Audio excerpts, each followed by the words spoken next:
শ্রীপাদ নিরন্তর এই কুঞ্জরন্ধ্র দিয়ে নিরন্তর দর্শন করছেন, আর দর্শন করে দিব্য আনন্দ সাগরে ডুবে যাচ্ছেন।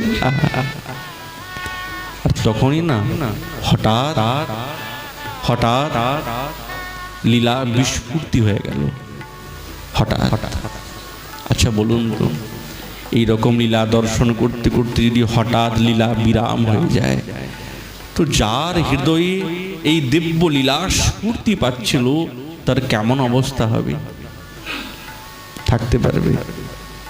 কাঁদবে, ছটফট করবেন।